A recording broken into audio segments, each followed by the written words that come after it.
आदाब नाजरीन, मैं सनम एजाज। देख रहे हैं आप स्पेशल रिपोर्ट सनम के साथ। और अब 4 बजे स्पेशल रिपोर्ट में हम बड़े मुद्दों पे बहस करेंगे, बड़े मुद्दों को आपसे बाखबर करेंगे। लेकिन बड़े मुद्दों में सियासत के सारे बड़े मुद्दे आज जम्मू में थे, और जम्मू में सरकार भी थी, अपोजिशन भी थी। तो सरकार के गलियारों में सबसे पहले जम्मू कश्मीर के लेफ्टिनेंट गवर्नर मनोज सिन्हा का आपको हाल बताते चलें। वो जम्मू में थे और जम्मू में आज तामीर और तरक्की के कई कामों का उन्होंने खुलासा भी किया। जम्मू के जू भी जम्मू कश्मीर के लेफ्टिनेंट गवर्नर मनोज सिन्हा भी गए और तवी के किनारों का हाल अहवाल भी जानने की कोशिश की। और तवी से लेकर जम्मू बाजारों तक हाल अहवाल जानने के दौरान जम्मू कश्मीर के लेफ्टिनेंट गवर्नर मनोज सिन्हा ने तरक्याती कामों और तरक्याती सरगर्मियों के पस मंजर में उन्हें आगे बढ़ाए जाने का हवाला और अहाता करते हुए बताया कि जम्मू कश्मीर में तामीर और तरक्की ज़रूरी है, और पिछले 30 सालों के दौरान जो तामीर और तरक्की का फुकदान रहा है, उस फुकदान में उस कमी को पूरा करने के लिए सरकार वादाबंद भी है। लेफ्टिनेंट गवर्नर मनोज सिन्हा ने जम्मू में जब सारे मामलात उठा रखे थे, वहीं लोग या मीडिया ने आज जब उनसे बात की तो जम्मू कश्मीर के कई सवाल जो जम्मू में इस वक्त जेर बहस भी हैं, उन पर बात भी की। जम्मू कश्मीर की इंतजामिया के मामलात को उठाते हुए अवामी नुमाइंदों ने जम्मू में जब उनसे आज सवाल किए तो सवालात का जवाब भी मनोज सिन्हा ने दिया। और इन सवालात के जवाब में टैक्स भी था, एपटेक भी था, राजनीति भी थी, सियासत के दूसरे पहलू भी थे। और सबसे पहले सवाल था आज का बंद, और उस पर टैक्स की मामला। और टैक्स के मामले पर जम्मू कश्मीर के लेफ्टिनेंट गवर्नर ने मीडिया से बात करते हुए क्या कुछ जवाब दिया, पहले आपको वो सुनाते हैं और उसके बाद इसी पहलू पे जम्मू कश्मीर के लेफ्टिनेंट गवर्नर के एक और पहलू पे भी नजर डालेंगे और उसके बाद अगली खबर पर चलेंगे। लेकिन पहले जरा सुनिए क्या बता रहे हैं टैक्स और हड़ताल के मुद्दे को लेकर। मैं राजनीतिक मुद्दों पर बात नहीं करता हूं, और प्रॉपर्टी टैक्स पर मैंने पहले भी कहा है कि जम्मू कश्मीर के लोगों के हितों का ध्यान रखा गया है। और मोटे तौर पर अगर मैं तुलना करता हूं तो एक तो ग्रामीण क्षेत्र में कोई टैक्स नहीं है, दूसरा अंबाला, शिमला और देहरादून से तो 1/10 से भी कम टैक्स यहाँ लगा है। शहरी क्षेत्र में रहने वाले 40% लोग ऐसे हैं जिन पर कोई टैक्स नहीं लगा है, और लगभग इतने ही लोग हैं जिन पर अधिकतम 1000 रुपया सालाना लगा है। अगर मैं कमर्शियल प्रॉपर्टी की बात करूं तो कुल 1,01,000 कमर्शियल प्रॉपर्टीज हैं, जिसमें 40,000 प्रॉपर्टीज पर अधिकतम एक वर्ष में 700 रुपया लोगों को टैक्स देना होगा, और 36,000 ऐसी प्रॉपर्टीज हैं जिन पर अधिकतम एक वर्ष में 2,000 रुपया टैक्स देना होगा। अब रेहड़ी वाला भी अगर जम्मू में रेहड़ी लगाता है तो कम से कम एक साल में 5,000 रुपये देता है। तो जम्मू कश्मीर के आम नागरिक के हितों की चिंता हमारे प्रशासन की सर्वोच्च प्राथमिकता है, और हमने एक टोल फ्री नंबर भी जारी किया है, लोगों से सुझाव भी मांगा है। इसमें अगर कुछ सरलीकरण करना है, जनता को सुविधा दी जा सकती है तो हम जरूर करेंगे, और दरवाजे बातचीत के सदैव खुले हैं। राजनीति के लिए मुझे लगता है कि इन मुद्दों पर कोई गुंजाइश नहीं रह गई। मनोज सिन्हा जम्मू कश्मीर के लेफ्टिनेंट गवर्नर। हवाला अंबाला का, मिसाल रेडी की, और साफ जाहिर है रेडी की मिसाल दी भी जा सकती है क्योंकि म्यूनिसिपलिटी के लोग करीबन 4 से 5,000 रुपया सालाना किराया भी रेडी से ले लेते हैं। जब रेडी वाला 4 से 5,000 रुपया सालाना किराया दे सकता है तो बड़ा दुकानदार, बड़ा बिजनेसमैन क्यों नहीं दे सकता है प्रॉपर्टी टैक्स? ये मनोज सिन्हा ने सवाल किया। अवामी हल्कों में इस पर बात भी हो रही है। लेकिन मनोज सिन्हा से एपटेक का मामला भी पूछा गया क्योंकि एपटेक का मामला गर्म, और उस गर्म मामले पर चोट लगने की बात भी है। अंदाजा है चोट लगेगी, लेकिन वो चोट कब और कैसे लगेगी उसका इंतजार है। लेकिन एपटेक का सवाल जब जम्मू कश्मीर के लेफ्टिनेंट गवर्नर से पूछा गया तो जवाब सुन लीजिएगा लेफ्टिनेंट गवर्नर का क्या था। कि जो मामला न्यायालय में विचाराधीन है और न्यायालय ने कल एक निर्णय दिया है, तो उस पर राय देना और प्रतिक्रिया व्यक्त करना न्यायालय के निर्णय को प्रभावित करना होता है, और भारत का संविधान इसकी इजाजत नहीं देता है। मामला अदालत में चल रहा है। जम्मू कश्मीर के लेफ्टिनेंट गवर्नर मनोज सिन्हा का बयान, और अदालत में जो मामला चल रहा है उस पर बात नहीं की जा सकती है। जम्मू कश्मीर लेफ्टिनेंट गवर्नर मनोज सिन्हा का एपटेक के मुद्दे पर बयान। लेकिन एपटेक हो या जम्मू कश्मीर में डोजर हो, प्रॉपर्टी टैक्स हो या दूसरे मामलात, उन सभी मामलात पे परसों से बाज़गश्त तेज उस वक्त हुई जब जम्मू कश्मीर में नेशनल कॉन्फ्रेंस के सरपरस्त आला साबका वज़ीर आला डॉक्टर फारूक अब्दुल्ला ने श्रीनगर पहुंचने के फ़ौरन बाद चिट्ठियां रवाना कर दी। और इन चिट्ठियों के पस मंज़र में ये भी जब पार्टी लीडरान ने उनसे मुलाकात के दौरान बताया कि हाई हाई त्राई त्राई हर तरफ से चल रहा है, कुछ लोग प्रॉपर्टी टैक्स को लेकर वावला मचा रहे हैं, कुछ लोग डोजर से परेशान हैं, बच्चे जो हैं एपटेक के मामले को लेकर अल्लाह बिस्मिल्लाह करते हुए नज़र आ रहे हैं। तो क्या करना चाहिए सियासत के मामलात में सियासतदानों को? तो इस पर फारूक अब्दुल्ला ने फ़ौरन चिट्ठी लिख दी, सभी जमातों को चिट्ठी लिख दी, कुछ को छोड़ के। बीजेपी में उसमें शामिल नहीं, अपनी पार्टी भी उसमें शामिल नहीं, पीपल्स कॉन्फ्रेंस भी उसमें शामिल नहीं, और आज़ाद की पार्टी कुछ मिला है नहीं मिला वो मालूम तो नहीं हो सका, लेकिन आज़ाद की पार्टी आज के इजलास में नहीं आई। तो कुल मिला के ऑल पार्टी मीटिंग तलब फ़ौरन कर ली, सभी पार्टियाँ जितनी भी अपोजिशन की उनको दावतनामा भेजा। जम्मू में आज 3 बजे की तारीख रखी, टाइम रखा 3 बजे का, और आज के 3 बजे से ये मीटिंग चल रही है। 1 घंटा और 5 मिनट 17 सेकंड लगभग इस मीटिंग को हो चुके हैं। ये वो तस्वीर है जो आपकी टेलीविज़न स्क्रीन पर आज इस मीटिंग के शुरू होने से पहले आ रही थी, और इन तस्वीर में सभी लगभग सभी कांग्रेस से लेके अपनी पार्टी आम आदमी पार्टी और जम्मू के दूसरी पार्टियों के लीडरान यहाँ पहुँचे, और यहाँ पे उन्होंने मीडिया से बात की। ज़रा क्या कुछ रमन बल्ला से लेकर दूसरे लीडरान ने यहाँ मीडिया से बात करते बताया। ज़रा पहले कांग्रेस के रमन बल्ला को सुनते हैं, बड़े लीडर कांग्रेस के रमन बल्ला, और उन्होंने जब पार्टी में मीटिंग में शिरकत की तो क्या कुछ शिरकत करने से पहले उन्होंने बताया। का प्रशासन जिस ढंग से मस्कुलर पॉलिसी को यहाँ पे जम्मू कश्मीर के लोगों पे लादा जा रहा है, थोपा जा रहा है, उसका विरोध किसी न किसी ढंग से दल आपके साथ हैं इस समय? वो तो अंदर जाके पता लगेगा। माइनस बीजेपी तो सारे सबको न्योता दिया, हमको भी न्योता दिया, हम बैठ के बात करेंगे। और आपको लगता है कि सरकार सुन रही है इस समय? ये गूंगी लगातार बोल रही है, ये गूंगी बैरी सरकार है, इसलिए तो भारत जोड़ो यात्रा राहुल जी ने निकाली। जब सुनवाई कहीं नहीं तो लोग सड़कों की बातें लोगों के जज्बात के साथ, तो हम अपने आप को जोड़ कर इलेक्शंस जो हैं वो भी डिले किए जा रहे हैं, ये भी जानबूझ के डिले किए जा रहे हैं। भाजपा की साख खत्म हो चुकी है, ये साफ दिखाई देता है कि यहाँ पे इसलिए लोग चाहते हैं कि यहाँ पे चुनी सरकार हो, और कॉन्स्टिट्यूशन की धज्जियां उड़ाई जा रही है, जिस ढंग से डेमोक्रेसी यहाँ पे दिखाई नहीं देती। यहाँ पे चुनाव 9 साल से आप चुनावों की मांग भी करेंगे? इस मीटिंग में डिस्कस होगा चुनाव भी? रमन बल्ला जम्मू में ऑल पार्टी मीटिंग में शमूलियत करने से पहले मीडिया से बात कर रहे थे। मीडिया से बात करने के दौरान इन्होंने बताया कि सरकार की बीजेपी की, माफ़ कीजिएगा, बीजेपी की साख खत्म हो चुकी है, हो रही है, और इसी तरह के सवाल दूसरी जो अपोजिशन पार्टीज है वो भी कर रही है। हरीश देव सिंह भी जब यहाँ पहुंचे तो हरीश देव सिंह पहले पैंथर्स पार्टी में थे, उसके बाद आम आदमी पार्टी में चले गए, अब वापस पैंथर्स पार्टी में, और जम्मू में आम आदमी पैंथर्स पार्टी के लीडर हरीश देव सिंह जब पहुंचे तो हरीदेव सिंह के तेवर भी तेज थे। सरकार की चारों शाने चित करने की उनकी बयानात के जरिए कोशिश, और क्या बताया हरीदेव सिंह ने, जरा ये भी सुन लीजिएगा। स्टेटहुड का दर्जा बहाल होना चाहिए जम्मू कश्मीर का, और जम्मू कश्मीर में जल्द से जल्द चुनाव की प्रक्रिया शुरू होनी चाहिए। और यहाँ जो मुश्किलातें हैं लोगों की कि आए दिन नए नए टैक्सेस लगाए जा रहे हैं, लोगों को बेरोजगार नौजवानों के साथ जिस तरीके से एक मजाक किया जा रहा है, आए दिन के ऊपर लाठियां बरसाई जा रही हैं, 30-30 लाख रुपए में नौकरियां बिक रही हैं जम्मू कश्मीर में, और पढ़े लिखे युवाओं के साथ एक भद्दा मजाक किया जा रहा है। बहुत सारे ऐसे मुद्दे हैं जो कॉमन इंटरेस्ट के मुद्दे हैं, और अपोजिशन को लोगों के हित के लिए उठ खड़ा होना होगा, क्योंकि भारतीय जनता पार्टी तानाशाही चला रही है और जोर जबरदस्ती से इस निज़ाम को चलाने की कोशिश कर रही है, गुंडागर्दी से निज़ाम को चलाने की कोशिश कर रही है। यहाँ डेमोक्रेटिक गवर्नमेंट का रिस्टोर होना बहुत लाजमी है, और उसके लिए अपोजिशन को इकट्ठा होकर आवाज बुलंद करनी होगी। हर्षदेव सिंह जम्मू में, और जिस तरह बिकता है सौदा खरीदोगे क्या, ये हरिदेव सिंह का दावा या कहना। लेकिन क्या कुछ रहा आज की मीटिंग में उसके बारे में अभी अगले आधे घंटे तक आपको मालूम हो जाएगा। हम कोशिश करेंगे आपको उससे अपडेट करेंगे, लेकिन क्या कुछ हो सकता है ये सबसे इंपॉर्टेंट सवाल है।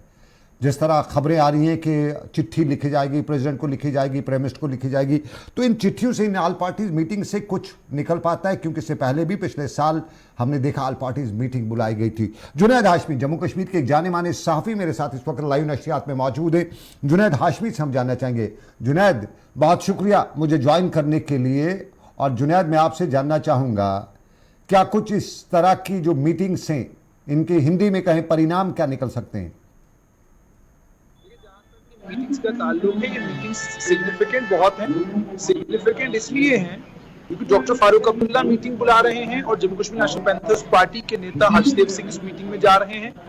लगभग सभी विपक्षी दल जा रहे हैं, लेकिन अगर जा रहे हैं तो वो विपक्षी दल नहीं जा रहे हैं जिन विपक्षी दलों के ऊपर ये आरोप है कि ये बीजेपी की या तो बी टीम है या बीजेपी की सी टीम है, जो आरोप इनके ऊपर लगते रहे हैं। लेकिन इसमें एक बड़ी सिग्निफिकेंट बात सनम ये है कि ये सब कुछ जम्मू में हो रहा है, और आपको इस बात को अंडरस्टैंड करना होगा कि एक समय वो था जब पॉलिटिकल कैपिटल जम्मू कश्मीर की श्रीनगर थी।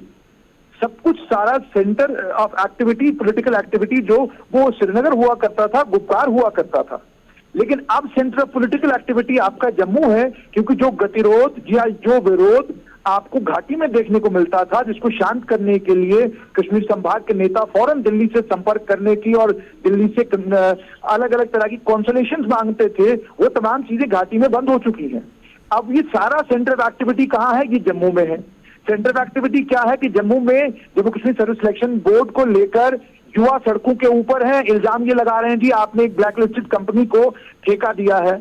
उन इल्जामों को लेकर युवा सड़कों के ऊपर है, नारेबाजी कर रहे हैं।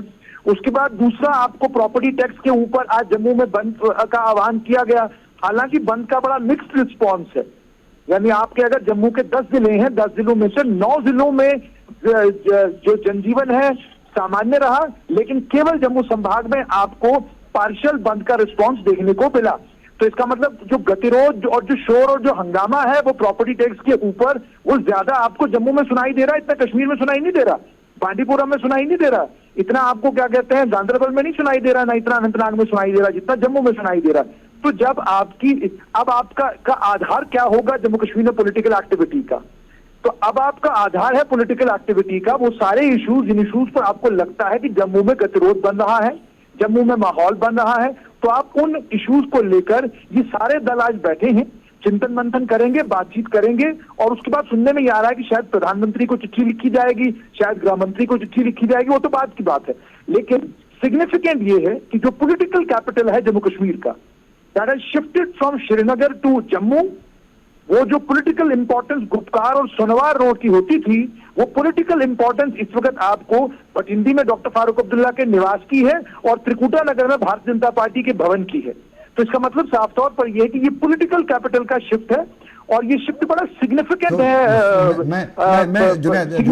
जुनैद, यूजुअली कश्मीर में से लेके जम्मू तक वो आपस में जो डिफरेंसेस हैं उनसे डिनाई नहीं किया जा सकता है, लेकिन जो आप सवाल उठा रहे हैं, जो आप मुद्दा उठा रहे हैं, इस चीज़ को कुछ लोग कश्मीर में ये भी कहेंगे कि शायद हमारा जो अक्सर कहा जाता है सब जम्मू खा गए, अब हमारी पॉलिटिक्स भी जम्मू वाली खा गई, कहीं इस चीज़ को उस तरह से जोड़ के आप तो नहीं देख रहे? नहीं, देखिए ये चीजें, ये जो मतलब आम लोगों की जो धारणाएं हैं या जो राजनीतिक तौर पर आप कोई धारणा बना लेते हैं, उसको आप एक किनारे पर रखें। जैसे मैंने आपको बोला, सिग्निफिकेंट क्या है? आप पॉलिटिकल एक्टिविटी कश्मीर में करना चाहते हैं। आपका पॉलिटिकल कैपिटल कश्मीर में क्या था? आपका पॉलिटिकल कैपिटल कश्मीर में ये था कि पाकिस्तान के साथ बातचीत होनी चाहिए, अलगाववादियों के साथ बातचीत होनी चाहिए, कश्मीर एक मसला, इस मसले का हल होना चाहिए। अब आप पब्लिकली ये सब नहीं बोल रहे हैं, और पब्लिकली अब आप 370 भी नहीं बोल रहे हैं, पब्लिकली आप रिस्टोरेशन ऑफ 35A भी नहीं बोल रहे हैं। आप लोकसभा के सदस्य हैं, और लोकसभा के सदस्य होकर जब आप लोकसभा में जाते हैं तो आप 370, 35A की रिस्टोरेशन की कोई बात वहां पर नहीं कर रहे हैं। तो इसका मतलब ये है, इसका मतलब साफ तौर पर यह है कि जो आपके मुद्दे थे, जिन पर जम्मू कश्मीर की राजनीति होती थी और जिसमें डिपेंडेंस होती थी सब कुछ, कश्मीर कैसे रिएक्ट करेगा, कश्मीर कैसे बिहेव करेगा, वो सारे का सारा जम्मू शिफ्ट हो चुका है।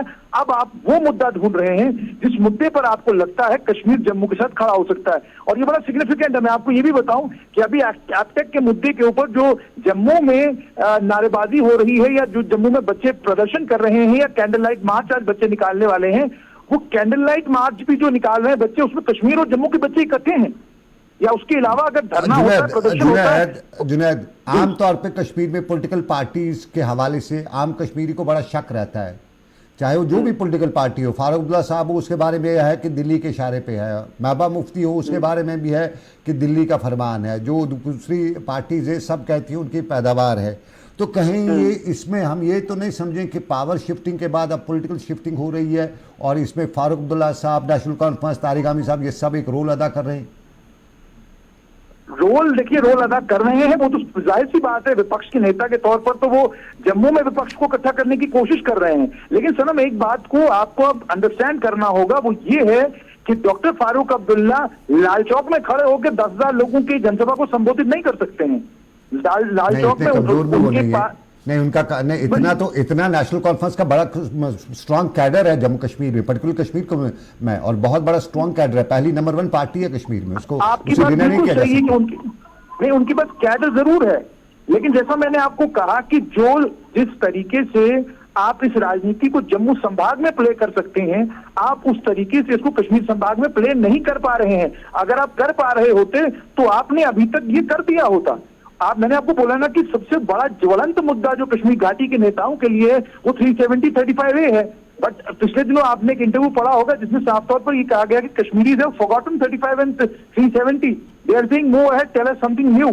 तो इसलिए अगर जम्मू में गतिरोध है प्रॉपर्टी टैक्स के ऊपर, गतिरोध है स्टूडेंट एजुकेशन के ऊपर, तो उससे पॉलिटिकल कैपिटल रीच करने के लिए सारी पॉलिटिकल पार्टीज इकट्ठी हुई हैं, तो दैट्स मतलब वो इनका राजनीतिक अधिकार है, लोकतांत्रिक अधिकार है, वो करेंगे। जुनैद, मैं आपके पॉइंट से मुत्फिक भी हूं, मुत्फिक भी नहीं हो सकता हूं। हो सकता है पॉलिटिकल पार्टीज अपना गेम प्लान कर रही हूं, लेकिन आम कश्मीरी की ये रिवायत रही है, वो उठता है बैठता है, और पिछले 20 से 22 साल जो पत्रकारिता के मेरे हैं उसमें मैंने देखा कभी गर्म कभी ठंडा, ये कश्मीरी का मिजाज है, और कुछ पॉइंट्स को वो भूल नहीं सकता, ये शायद मेरा भी मानना है। और उन्हीं पॉइंट्स पे जम्मू कश्मीर की जो राजनीति चलती है उस पर भी बात इस वक्त पॉलिटिकल पार्टीज को करनी चाहिए, खास तौर पे जो इस वक्त कश्मीर की से लेकर जम्मू तक सिचुएशन है। बहुत शुक्रिया जुनैद मुझे ज्वाइन करने के लिए, आपका बहुत बहुत शुक्रिया। लेकिन इस साल पार्टी इजलास में दूसरी पार्टियों के साथ साथ पीपल्स कॉन्फ्रेंस और अपनी पार्टी को भी नहीं बुलाया गया था। क्यों नहीं बुलाया गया था? हमने बशार बुखारी जो पीडीपी के लीडर हैं उनसे पूछा कि आपका क्या रद्द-ए-अमल है, क्या कहते हैं, माफ कीजिएगा पीडीपी के पहले लीडर थे, अब वो पीपल्स कॉन्फ्रेंस के लीडर हैं, बशार बुखारी साहब का ब्रॉडकास्टर और एमएलए पीडीपी, और उसके बाद पीपल्स कॉन्फ्रेंस के बड़े लीडर। हमारे नुमाइंदे ने उनसे पूछा कि क्यों नहीं बुलाया, क्यों नहीं गए, अगर बुलाते तो जाते तो क्या कुछ था। जो इस तरह जुनैद और मैंने अभी बात की, इसी तरह का रद्द-ए-अमल उनका भी जरा था, तो सुनिएगा बशार बुखारी क्या बता रहे। उनका बहुत पैमाना है, उन्हें आर्टिकल 370 को ठीक कर दिया, 35 को वापस लाया पीएचडी के तहत, वो झंडा भी वापस आ गया, उन्होंने लाया, अब वो ये चीजें करने निकले, करने दीजिए उनको, उनका अपना स्टाइल है, वो कर लेंगे। मुझे इनविटेशन से कोई गरज ही नहीं है। एट द सेम टाइम हम ये दामन नहीं छुड़ाएंगे उम्मीद का, मगर जो लोग कहते हैं कि हम लाएंगे या बाकी चीजें करेंगे, यार भाई साहब आपकी जिम्मेदारी थी कि आप इसको बचाते, या जो आपने जब गया आपने काम लाएंगे, अब आप रो रहे हैं, रोना हमें है, आप क्यों रो रहे हैं, आपको तो जवाब दे। बशारत बुखारी पीपल्स कॉन्फ्रेंस का लीडर, और कश्मीर में तारीख रही है ऑटोनॉमी का बिल भी पास किया गया, उसको रद्दी की टोकरी में भी फेंका गया, और उससे बाद भी वो भूल गए वक्त के साथ। उससे पहले अकार्ड भी किए गए वक्त के साथ, वो भी सियासतदान भूल गए, और 5 अगस्त भी भूल जाएंगे। ये बशारत बुखारी से लेकर दूसरे लोगों का शायद कहने का मतलब हो सकता है, और आम आदमी भी इस तरह के सवालात आज कश्मीर की पॉलिटिकल लीडरशिप से उठा ही रहा है, पूछता है। वो अलग सी बात है कि सामने आते हुए कुछ पूछ भी नहीं पाता है, क्योंकि कश्मीर के हालात और सवालात ये दोनों बड़े तीखे भी हो जाते हैं। लेकिन चलिए जम्मू का हाल अहवाल आपको बताते चले। प्रॉपर्टी टैक्स पे लेके Jammu chamber of commerce industries ने बंद के कॉल की अपील की थी, और उस बंद की कॉल को सपोर्ट भी पूरा नहीं मिला। ट्रांसपोर्टर्स ने पहले दिन ही उससे वॉकआउट कर लिया, उससे अलग होने का ऐलान करते हुए बताया कि फिलहाल हम इसके साथ नहीं हैं, बाकी आगे का सोचा जा सकता था। लेकिन उस बंद का आज जम्मू में मिला जुला रद्द-ए-अमल देखने को मिला। कुछ लोग इसे मिला जुला कहते हैं, कुछ लोग कहते हैं अच्छा रद्द-ए-अमल था। कुछ इलाकों में ट्रांसपोर्ट माफ कीजिएगा दुकानें जो थी पूरी तरह से बंद थी, कुछ इलाके में हल्की फुल्की खुली हुई थी, कुछ इलाके में अच्छा खासा मार्केट खुला हुआ था। तो यूं कह सकते हैं ओवरऑल जम्मू प्रोविंस की अगर बात की जाए तो मिला जुला ही रद्द-ए-अमल था। खित्ते चिनाब से लेकर पीर पंचाल तक कुछ खुला था, कुछ बंद था। जम्मू में अच्छा खासा बाजार बंद था, और उसके साथ साथ ये जो कठुआ और सांबा हैं वहां पे भी इसका असर था, क्योंकि प्रॉपर्टी टैक्स को लेके आम आदमी भी कहीं न कहीं सवाल उठा रहा है। तो जम्मू में राह चलते लोगों से हमारी साथी रितिका राजपूत पूछ रही थी कि क्या है आपका इस बंद पे रद्द-ए-अमल। तो जम्मू में आम लोगों से क्या जवाब मिला आप सुनिएगा, सरकार आप भी सुनिएगा। जम्मू मानता है ये सरकार जो है पूरी, आपको पता है हमारे जम्मू कश्मीर के लोग पहले कोविड की मार से, फिर जीएसटी और कुछ ऐसी चीज़ें जिनके आम आदमी का जीना जो है दुश्वार हो चुका है। इसमें तो आदमी का ये है कि हैंड टू माउथ है बिल्कुल, और सरकार ऐसे ऐसे टैक्स जैसे प्रॉपर्टी टैक्स और जैसे आप बिजली का बढ़ा रहे हैं और भी जो चीज़ें कर रहे हैं, इन सारी चीज़ों से लोग तंग आके लोगों ने आज ये चैम्बर ने जो कॉल दी है बंद की। लेकिन ठीक है, हम भी ये मानते हैं कि बंद किसी बात का हल नहीं है, लेकिन जब सरकार ऐसे एडमेंट हो जाए और दमनकारी नीतियां अपनाना शुरू कर दे, लोगों को दबाना शुरू कर दे, ऐसे ऐसे जो टैक्स अपोज करना शुरू कर दे, तो ये जजिया टैक्स जो है ये पहले ना कभी हिंदुस्तान में लगा है ना आगे लगने देंगे। यही जो चीज़ है आम जनता जो है त्राही त्राही माम कर रही है। और ये जो आप बंद देख रहे हैं कोई फोर्सफुली नहीं है, पीसफुल बंद है, लोगों ने अपनी मर्जी से बंद किया। ये भी नहीं है कोई देखा आपने कोई रैली नहीं, कोई जुलूस नहीं, कोई झंडा नहीं, कोई डंडा नहीं। सिर्फ ये है कि सरकार को ये समझना चाहिए कि चलिए, ये जम्मू में बंद की बात हो रही है, लेकिन जम्मू में आम लोगों की राय के साथ साथ जम्मू कोर्ट ने यानी जम्मू की जुडिशरी ने भी या वकला बरादरी ने भी आज इस मामले को लेकर बंद के मामले को लेकर सपोर्ट दिया था। और जम्मू की अदालतों में आज जो काम काज मुतासिर रहा, अक्सर जगहों पे खाली गप्पे ही उतरी थी, अदालतों में कामकाज नहीं हो रहा था। बंद की कॉल थी और इस बंद के दौरान वकला ने पूरा सपोर्ट किया था। और कल शाम को ही वकला हजरात बरादरी ने जम्मू में बताया था कि टैक्स के मामलों को लेकर वो जम्मू चैम्बर की कॉल का सपोर्ट करते हैं। क्या थी सूरत-ए-हाल और क्या बता रहे थे वकला हजरात, जरा सुनिए। कल हमारी टीम को, जो हमारी बार एसोसिएशन की टीम है, हमारे प्रेसिडेंट साहब उनको मतलब कॉल की थी, आए थे इनके पास, तो उन्होंने बोला कि हम लोगों की एक जेन्युइन डिमांड है कि जो प्रॉपर्टी टैक्स हमने पिछले 70 साल से नहीं दे रहे थे और अब वो लगाने जा रहे हैं, तो उसके उपलक्ष्य में कि जब इतनी देर से नहीं लगाया तो अब जो लगा रहे हैं उसका पहले सिस्टमेटिक वाले पूरा तरीका हमें पता होना चाहिए, उसके बाद ही हम उसके ऊपर आगे सोचेंगे। तो बिना सोचे समझे जो टैक्स जो लगा रहे हैं वो बहुत ज़्यादा है, जो कि यहाँ के लोग अफोर्ड नहीं कर पाएंगे। तो हमारी बार एसोसिएशन ने भी उनको मतलब जो उनकी डिमांड थी, जेन्युइन डिमांड थी, उसको सपोर्ट करते हुए आज वर्क सस्पेंड रखा हुआ है। और आप देख ही सकते हैं इधर आज तो आए भी बड़े थोड़े से लोग हैं, जो आए भी हैं वो भी सब गप्पे मारने के लिए आए हैं, क्योंकि वर्क सस्पेंड रखा हुआ, अंदर काम तो कोई हो नहीं रहा। तो बाकी कॉल तो चैम्बर ने दी। चलिए, जम्मू में वकला और वकला ने इस बंद की हिमायत कर रखी थी, लेकिन जम्मू में टैक्स को लेके एपटेक का मामला भी है। जम्मू में बहुत से मामले हैं और यही मामले हमारे साथी जमशेद मलिक ने जम्मू कश्मीर बीजेपी के प्रदेश अध्यक्ष यानी स्टेट प्रेसिडेंट रविंद्र रैना से आज पूछा।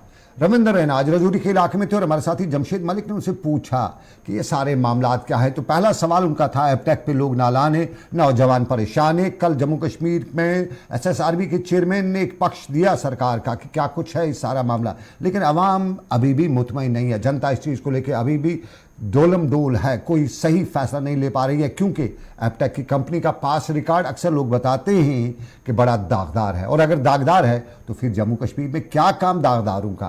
तो रविंद्र रैना से इससे लेकर दूसरे मुद्दों पर भी बात हुई, जरा पहले सुनिएगा एपटेक पे क्या बता रहे हैं जम्मू कश्मीर में बीजेपी लीडर। हमारे नौजवानों को एपटेक जो कंपनी है, चूंकि इसको पहले बैन किया गया था, इसके ऊपर इल्जामात लगे थे, इन्वेस्टिगेशंस हुई थी, इसके कुछ लोगों को गिरफ्तार किया गया था, इसलिए हमारे नौजवानों को ये एप्रीहेंशंस थी कि कहीं इस सारे मामले में भी कोई गड़बड़ घोटाला ना हो जाए। कल जो Jammu Kashmir service selection board के चेयरमैन हैं श्रीमान राजेश शर्मा साहब, एक निहायती मेहनती ऑफिसर हैं, उनका पूरा जो सर्विस रिकॉर्ड है वो आप देखें। मैं उम्मीद करता हूं कि जो नौजवानों की एप्रीहेंशन है, जो नौजवानों के दिल में परेशानी है या खदशात हैं, उनको दूर किया जाना चाहिए और पूरी ट्रांसपेरेंसी के साथ। रविंद्र रैना, पूरी ट्रांसपेरेंसी के साथ सारे काम होने चाहिए और नौजवानों के जो खदशात हैं उन्हें दूर करना चाहिए, ये बताया जम्मू कश्मीर में बीजेपी के स्टेट प्रेसिडेंट रविंद्र रैना। लेकिन राजौरी का खित्ता डांगरी का मामला भी यहाँ आया था, उस पर भी हमारे नुमाइंदे ने उनसे बात की और उस पर उन्होंने बताया कि NIA उस पर तहकीकात कर रही है। लेकिन साथ साथ में प्रॉपर्टी टैक्स जो बर्निंग का इशू है इस वक्त जम्मू कश्मीर में, जो कहीं ना कहीं कल से ज़्यादा सुर्खी में है। जब जम्मू में चैम्बर ने उस पर हड़ताल की कॉल दे रखी है, तो उस पर प्रॉपर्टी टैक्स पे सवाल था कि क्या प्रॉपर्टी टैक्स सवाल से सरकार का पक्ष क्या है, क्या बता रही है। चूंकि LG मनोज सिन्हा ने आज पक्ष दोबारा रखा है, लेकिन मनोज सिन्हा के बाद क्या बता रहे हैं बीजेपी के रियासती सदर, जरा सुनिएगा। लेफ्टिनेंट गवर्नर साहब के सामने रखा कि उनको आवाम के सामने ये सारा मामला रखना चाहिए कि क्या मजबूरियां थी, क्या परेशानी थी, क्या वजूहात थी जिसके चलते प्रॉपर्टी टैक्स को यहां नाफज करने को लेकर उनको ये फैसला लेना पड़ा।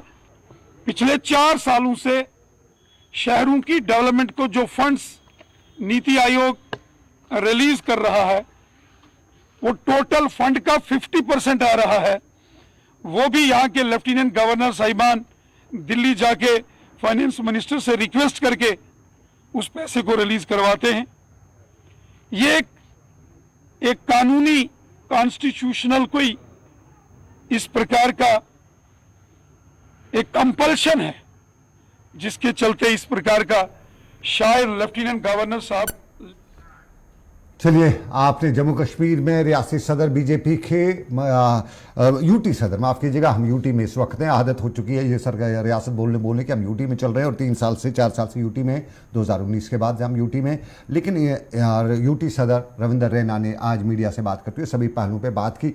वो कुछ जो दूसरे मामला जो उन्होंने बताए वो भी हम आपको दिखाएंगे, लेकिन फिलहाल आपको बताते चलें, वक्त की इजाज़त नहीं देता है, लेकिन चलते चलते आपको बताते चलूँ, बिजली का झटका आरएसपुरा में लगा है और आरएसपुरा में लगे एक झटके से एक आम शहरी के जख्मी होने की खबर है और बिजली के बिल के हवाले से भी बताया जाता है कि झटके लग सकते हैं। आरएसपुरा में बिजली के झटके से एक आदमी जख्मी हुआ है, उस हवाले से भी इल्ज़ामात हैं कि महकमे बिजली की काहिली वहाँ पे या कोताही वहाँ पे देखने को मिल रही है। लेकिन और झटकों की बात करें, कहते हैं कि बिजली के रेगुलेटरी अथॉरिटी की जो मीटिंग होने जा रही है इस महीने, उसमें भी झटका लग सकता है और आपका बिजली का बिल भी बढ़ सकता है। 2 से 3 रुपये के आसपास बिजली का बिल जो है वो घरेलू यूज़ के लिए बढ़ सकता है और लगभग 5 रुपये के आसपास, 5 से 7 रुपये के आसपास कमर्शियल जो बिजली इस्तेमाल हो रही है उस पर लग सकता है।